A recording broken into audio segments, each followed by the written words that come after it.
কসবার দিকে নজর রাখতেই হচ্ছে, কারণ সেখানে বৈঠকে বিদ্রোহী কাউন্সিলররা, বলা ভালো যে একেবারে কোট আনকোট ভালো কাউন্সিলররা, তারা ফের আজ বৈঠকে। মমতা বন্দ্যোপাধ্যায়ের ফের ধাক্কা, আরো নিঃস্ব মমতা। ফের বৈঠকে বিদ্রোহী কাউন্সিলররা আজ আবার বৈঠকে। কোট আনকোট ভালো কাউন্সিলররা, একের পর এক কাউন্সিলর তারা বৈঠকে ইতিমধ্যেই পৌঁছতে শুরু করেছেন। সেই ছবি একেবারে জি24 ঘন্টা এক্সক্লুসিভলি আপনারা দেখছেন। ঋতব্রত শিবিরের তরফ থেকে বিকেলে আজ যে বৈঠক, সেই বৈঠকে যোগ দিতে একের পর এক কোট আনকোট ভালো কাউন্সিলর তারা পৌঁছতে শুরু করেছেন। ফের বৈঠকে বসে পরবর্তী রণকৌশল ঠিক করতেই আলোচনা, এমনটাই খবর পাওয়া যাচ্ছে। এবং এই বৈঠকে যোগ দিতে ঋতব্রত শিবিরের বিধায়করা তারাও গিয়ে পৌঁছচ্ছেন। বৈঠকে গিয়েছেন প্রাক্তন মুখপাত্র অরূপ চক্রবর্তীও।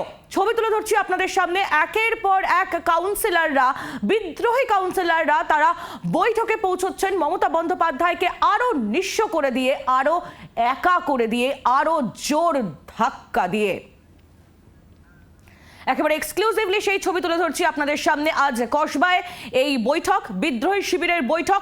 আপডেট নিয়ে নিই শ্রেয়সী গঙ্গোপাধ্যায়, আমাদের প্রতিনিধি, একেবারে সরাসরি আমাদের সঙ্গে রয়েছেন। শ্রেয়সী, কোট আনকোট ভালো তৃণমূলরা আজ বৈঠকে বসছেন, কি কারণ, কি পরিকল্পনা তাদের?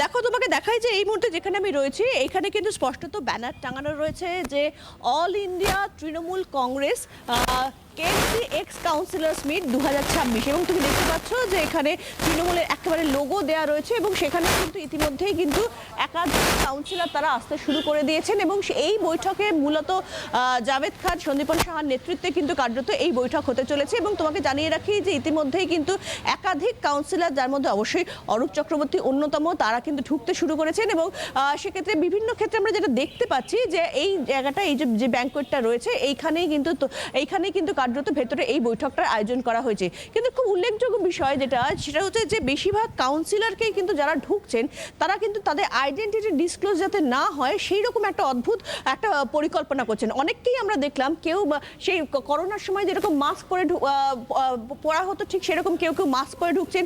কাউকে দেখা যাচ্ছে যে সিটের পেছনে নিজেকে এমনভাবে বসে থাকছেন তারা যেন মুখটা না দেখা যায়, সেরকমভাবে তারা ঢুকছেন। এরকম কিন্তু একাধিক কাউন্সিলরকে দেখা গেছে, যাতে কোনোভাবে তাদের আইডেন্টিটি ডিসক্লোজ না হয় সেই বিষয়টা তারা একবারে খুব সচেতনভাবে করছেন। কিন্তু এই মুহূর্তে তোমাকে জানিয়ে রাখি যে এক্ষেত্রে আর কিছুক্ষণের মধ্যে এইখানে এই যে ব্যাংকোয়েটটা রয়েছে, এর ভেতরে যে ব্যাংকোয়েটটা, সেই ব্যাংকোয়েটের মধ্যেই কিন্তু কার্যত সেক্ষেত্রে সেই বৈঠক শুরু হবে। এবং তোমাকে আরও একটা উল্লেখযোগ্য জিনিস জানাই যে এক্ষেত্রে যে বৈঠকটা হচ্ছে, যে কাউন্সিলরদের দেখা যাচ্ছে, দেখতে পাচ্ছ যে এক্ষেত্রে এমএলএ জাভেদ খান তিনি এই মুহূর্তে এসে পৌঁছলেন। এবং এক্ষেত্রে তার এবং সন্দীপন সাহার নেতৃত্বেই কিন্তু কার্যত এই বৈঠকটা হতে চলেছে। এবং তোমরা আরও জানিয়ে রাখি যে ইতিমধ্যে আমরা দেখেছি